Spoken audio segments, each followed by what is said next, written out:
Happy Friday. Eric Bible with the Bible team at Neil Home Loans. Can you believe it? It's already November. 8 short weeks left in 2023, and there's still time to ensure 2023 was a success. But more importantly, the actions you're taking here today and through the close of the year will ensure 2024 is a success as well. I hope you're taking the necessary actions today. Well, this morning I come bearing good news. And that good news is in the form of a decline yet again in mortgage interest rates. This morning, we start the day with the 30-year fix sitting at 7.51%, a huge reversal from the recent highs over 8%. And we'll take it. And the question becomes, what sparked this sharp reversal and what can we expect going forward? And that reversal is sparked really on a two-front pose. First being the Fed, second being employment. Wednesday, the Federal Reserve concluded their November meeting with the decision to leave rates unchanged. Market fully anticipated this. There was absolutely no surprise, no reversal, no whammies, if you want to call it.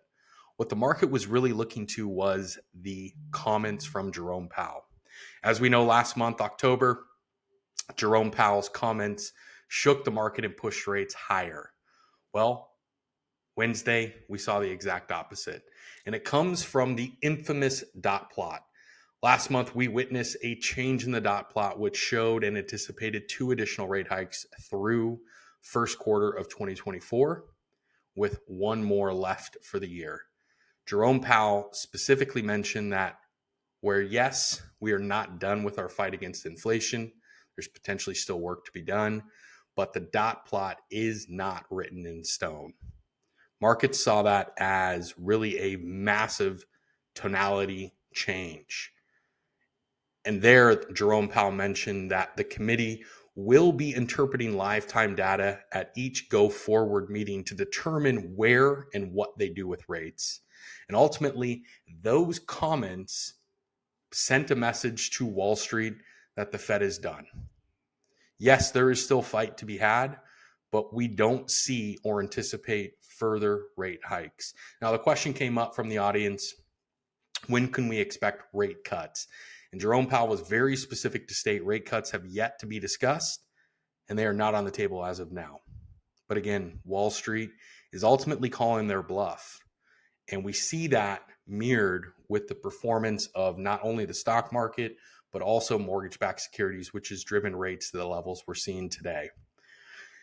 Where, yes, we know inflation is not behind us, albeit it's come down, but we are still not at the 2% target. But more importantly, the employment sector, and that's where Jerome Powell spent a majority of his time. Labor market has been incredibly robust up until this point. So what expanded the rally was jobs information received this week. Wednesday, we received ADP, which again, the Fed does not use in their policy-making decisions, but it's a good preview into where we can expect the BLS, Bureau of Labor and Statistics, jobs report to land. ADP reports private payroll. Their sample size is immense, 25 million plus. Markets were anticipating on Wednesday 150,000 new job creations. Yet ADP showed 113,000. So a stark comparison to a robust labor market. That too expanded the rally on Wednesday. Then we fast forward to this morning.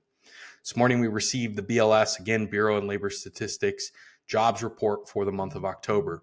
Markets were prepared and anticipating 180,000 new job creations, yet only 150. Now, there is question in that due to the fact that we saw strikes last month, specifically in the auto worker sector, but still a miss is a miss. And that miss is confirming and validating the concerns that the labor market may not be as strong as we initially believed.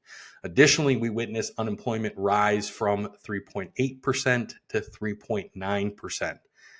And really, that rally is extended, and looking at the markets this morning, we could see even lower mortgage rates as we start and lean into next week. Time will undoubtedly tell, but for now, yes, we're taking the victories as we get them. The other component this week was centered around housing. And again, the prevailing narrative this year is that we are going to see housing decline. Yet again, Case-Shiller, again, the gold standard for home price appreciation, reported through August a 0.9% for the month increase in home price appreciation, and all the other formidable reporting agencies, FHFA, Black Knight, Zillow, CoreLogic, expect additional increases in value through the close of the year. And again, this is on the back of elevated mortgage interest rates. So tying all this together, where we see mortgage rates responding positively to weaker economic data, home prices continuing to climb, the question becomes, with inventory levels at the levels they're at, mortgage rates pulling back, home prices continuing to accelerate, what happens when rates drop an additional 2%? Inventory is low. We've had that conversation time and time again throughout this year. And as rates trail down, demand additionally kicks up. So the advocate message we need to deliver to our clients is take action now. Rates are beneficial. They've pulled back from their recent highs. Take advantage of the market in this slower time. Historically, this time of year, people are preparing for the holidays, preparing for year end. The buyers that missed opportunities in summer and at the beginning of the year, now is their time to strike.